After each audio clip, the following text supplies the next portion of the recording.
Apa alasan PT KCI menganjurkan untuk tidak menggunakan masker scuba dan buff di KRL? Kita langsung tanyakan pada VP Corporate Communication KCI Anne Purba. Selamat pagi Mbak Anne.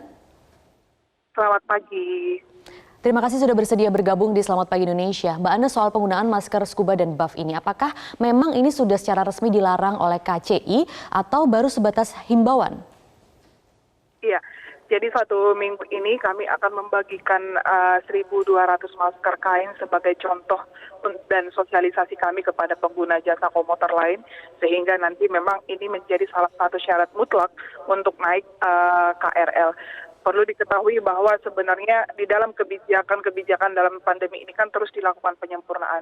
Dulu hanya orang sakit yang menggunakan masker, sehingga kita buat aturan itu.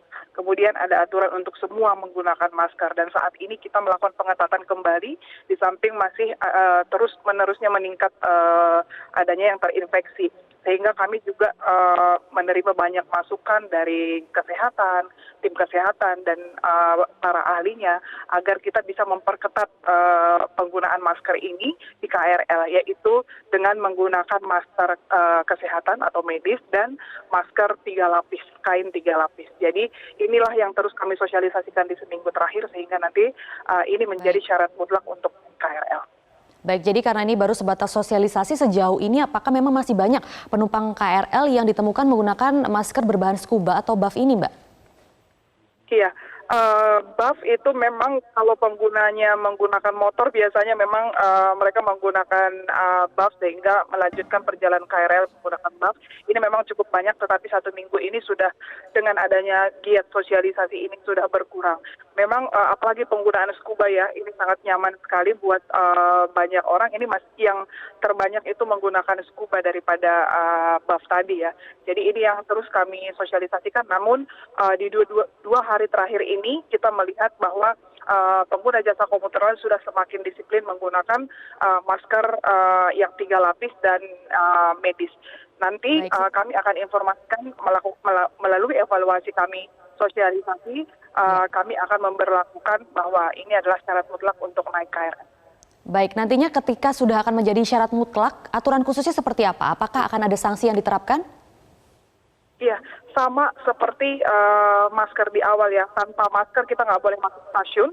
Dan karena kita adalah orang-orang yang memang kita harus bersatu untuk mengurangi penyebaran virus ini. Ya, kami akan nanti memberlakukan bahwa yang boleh naik KRL adalah yang menggunakan masker dengan benar, yaitu menggunakan masker 2-3 lapis dan yang menggunakan masker medis. Baik, terima kasih VP Corporate Communication KCI Anne Purba sudah berbagi informasi di Selamat Pagi Indonesia kali ini. Dan pemirsa, kami masih akan kembali untuk Anda. Kita akan membahas bagaimana penggunaan masker yang ideal, harus berbahan apa. Tetaplah bersama kami untuk informasi selengkapnya.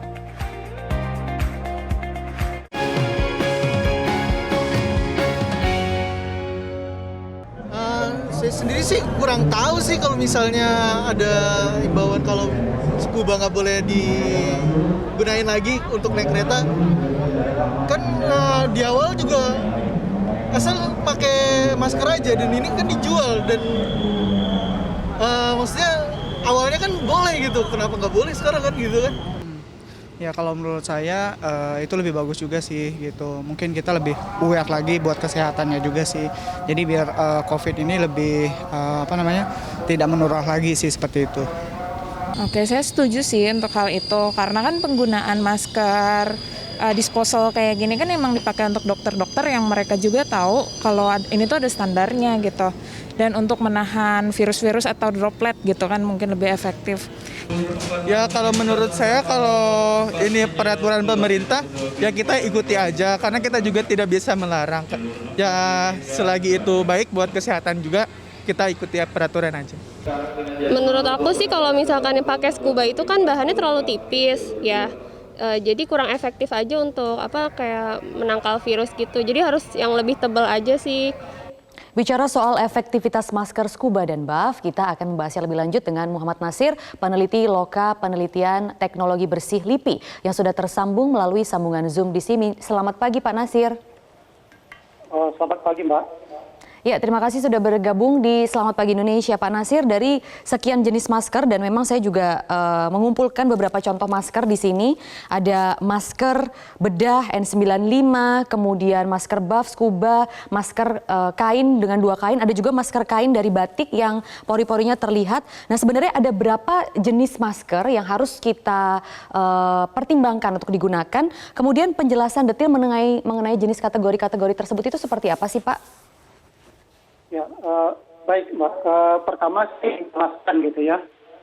Masker itu adalah suatu filter yang mampu untuk menyaring partikulat, kemudian juga mampu menahan bakteri dan juga mampu untuk menahan droplet ya. Nah, ini adalah kemampuan umum dari masker ya. Nah, kalau masker sendiri, kalau kita lihat sebenarnya ada masker N95 ya. Itu biasanya digunakan oleh pekerja di industri. Kemudian ada juga masker medis. Nah, ini digunakan oleh tenaga-tenaga medis ya. Nah, jadi kalau kita lihat itu secara umum ada 2 kategori itu. Masker N95, kemudian masker medis itu harus punya kemampuan ya untuk menahan bakteri ataupun virus di atas 95%.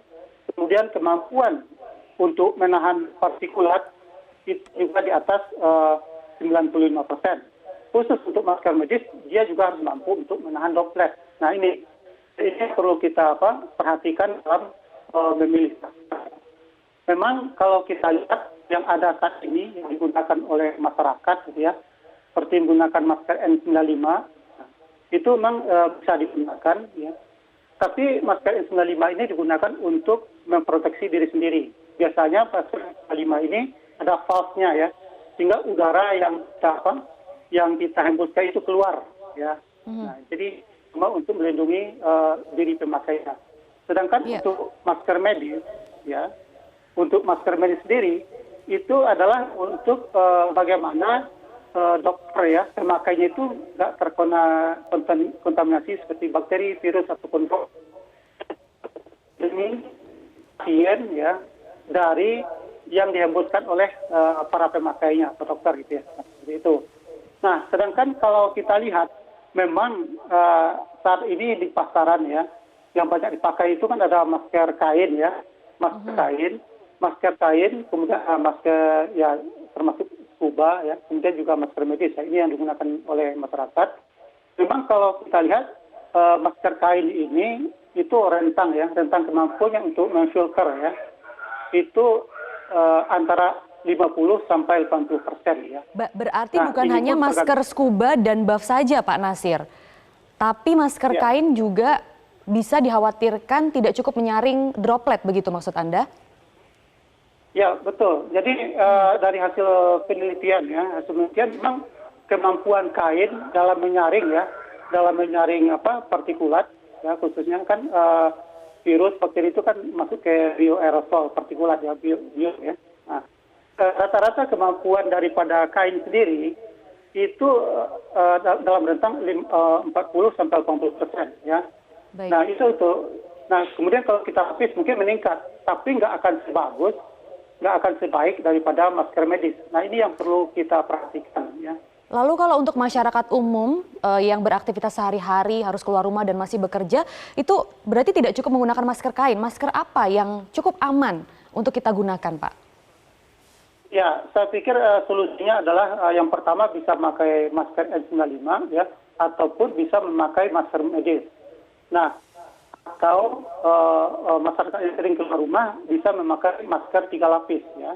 Misalkan contohnya gini Mbak, masker kain ya, masker kain yang 2 lapis ya, kemudian diambil bagian tengah ya daripada masker medis itu, kemudian dimasukkan ke dalamnya, itu lebih safe bagi yang beraktivitas rutin keluar. Baik, kalau begitu. Kemudian Pak, terakhir mungkin kita harus berganti masker. Itu kalau untuk kondisi sekarang yang memang kasusnya cukup tinggi, itu berapa jam sekali, Pak? Nah, ini kembali lagi kepada kategori kita memakai gitu ya. Ya, kalau misalkan kita dalam kondisi flu, ya mungkin lebih cepat ya durasi pemakaiannya. Memang direkomendasikan oleh para tenaga medis itu per 4 jam ya. Itu idealnya seperti itu. Sebab bagaimanapun filter itu sifatnya itu adalah cairan itu juga bisa memfiltrasi ke dalam masuk ya, merembet ke dalam bagian napasan kita gitu, walaupun dia nahan ya. Baik, semoga informasi ini bermanfaat. Terima kasih peneliti Loka Penelitian Teknologi Bersih LIPI, Pak Muhammad Nasir, sudah berbagi informasi di Selamat Pagi Indonesia kali ini. Jangan lupa subscribe di YouTube channel Metro TV News dan juga nyalakan notifikasinya.